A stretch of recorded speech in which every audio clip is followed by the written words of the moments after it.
से हमारे sense organs की एक लिमिटेशन है, लॉजिक की भी लिमिटेशन है।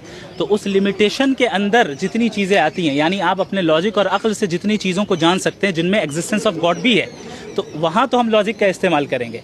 लेकिन जब हम ऐसी चीज़ों के मुताल्लिक़ हमसे सवाल किया जाए जहाँ हम ना अपने सेंस ऑर्गन्स के ज़रिए उसे जान सकते हैं, ना अपने लॉजिक के ज़रिए जान सकते हैं, तो अब हमें तीसरा सोर्स ऑफ नॉलेज इख्तियार करना पड़ेगा। और वो तीसरा सोर्स ऑफ नॉलेज गॉड की रेवलेशन है, जो अपने ख़ास बंदों के ऊपर वो भेजता है।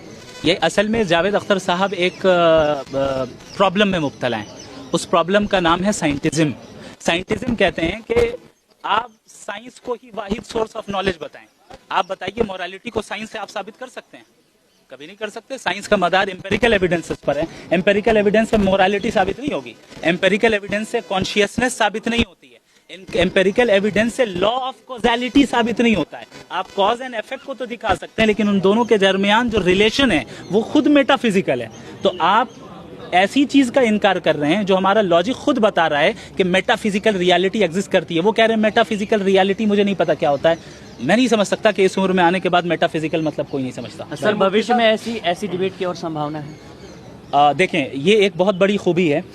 मैं जावेद साहब को भी अप्रिशिएट करूंगा, उनकी टीम को भी, कि हमारे मुल्क के कैसे हालात हैं आप जानते हैं।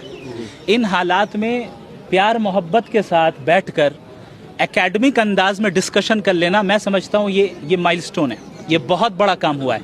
और मैं समझता हूँ कि डिफरेंट जो आइडियोलॉजीज़ हैं, सबको लड़ाई करने के बजाय भाई ऐसे ही बैठ के प्यार मोहब्बत से बात कर लो ना, साथ में कॉफ़ी पीते हैं और बात कर लेते हैं। आप अपनी बात साबित करें, हम अपनी बात साबित करें, फिर लेट ऑडियंस डिसाइड। जिसको जो समझ में आए वो करें। जिस दिन ये हम करने लग जाएं इस मुल्क में, याद रखें इस मुल्क में कोई दंगा फसाद नहीं होगा।